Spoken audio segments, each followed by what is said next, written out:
Great. Thank you for your time, Lars. It's great to be back. First up at Busworld Europe. 4 years since the last show. How is it to be back for Fogmaker? Yeah, it's really good.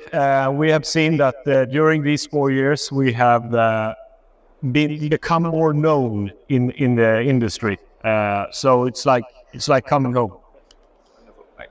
What is your focus here at this year's edition of the show? Of course, taking care of the customers we have, as we have a quite big market share in Europe, but also to find new possibilities, new clients. Yes. We understand you have a new certification, a very important one. Can you share a few details about that? Yes, we have just recently been able to pass all the tests for the R107 with PFAS-free solution. And as PFAS is going to be banned probably on a global level in the coming 3-4 years, we are really happy to be a forerunner and have a solution already now.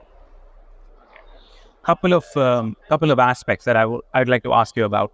One, due to the pandemic, globally the bus and coach industry was very badly hit, and a good thing is it's coming back very strongly right now. If you have focus on the European market, what is Fogmaker's role in this entire revival of the industry? How are you supporting your customers? We have seen during this year and also during last year that the volumes have ramped up. Last year, I think it was more type 1 and type 2, which ramped up. And now we have also seen the coaches coming back, which is really good. So the levels we have right now is higher than ever. And we'll probably see that during 2024, we will have the same volumes as we have today. So it looks really good. And we're also seeing a very important change in the powertrain, in the technology, yes, buses and coaches. A lot of electrification, hydrogen is becoming a very important aspect. Yes. How does this change your role again? I mean, from this aspect as well. It has changed quite a lot because we have to make a totally new way of doing risk assessment. And when designing an electrical vehicle, there are no standards. Everybody do it a little bit differently, which means that fire hazards can occur in places where normally you don't have a risk. So it's a big difference, and we have been working on this for the last 4 years to make a better risk assessment. We are using the same solution as we have because we have a great solution. Water-based mist is the best solution, I would say.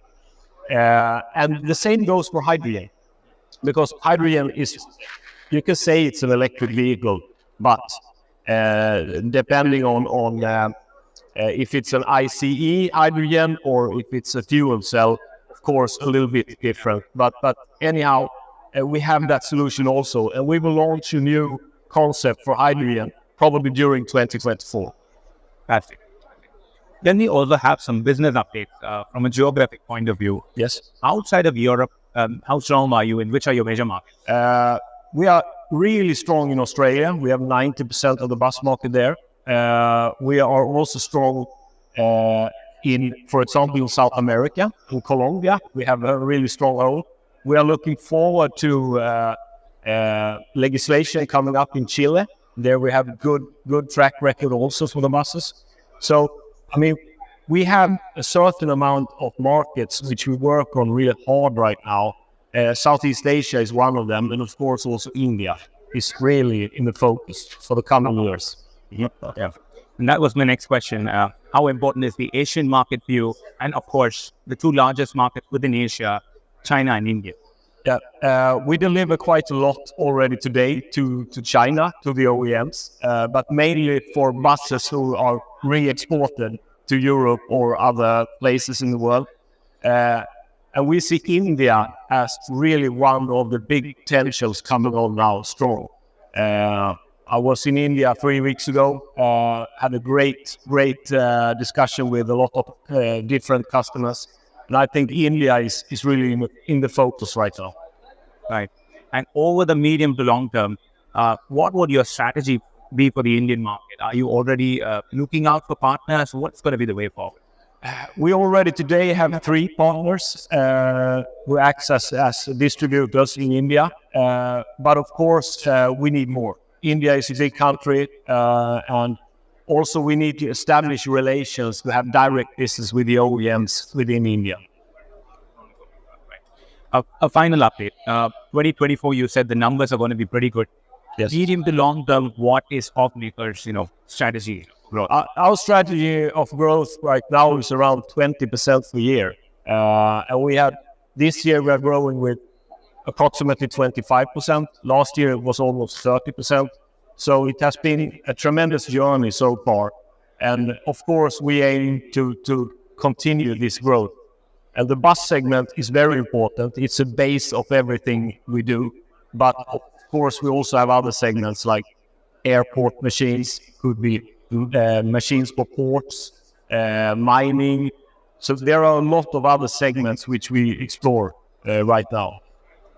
And one last figure that I'd like to know from you, Europe versus non-European market. What is your current share of business from Europe? And how do we see that changing maybe in 5-10 years' time? The current share of Europe is around 65%. And I think that we will probably have a switch where Europe will be the smaller part of it, and the rest of the world will be the bigger part within like 4 or 5 years.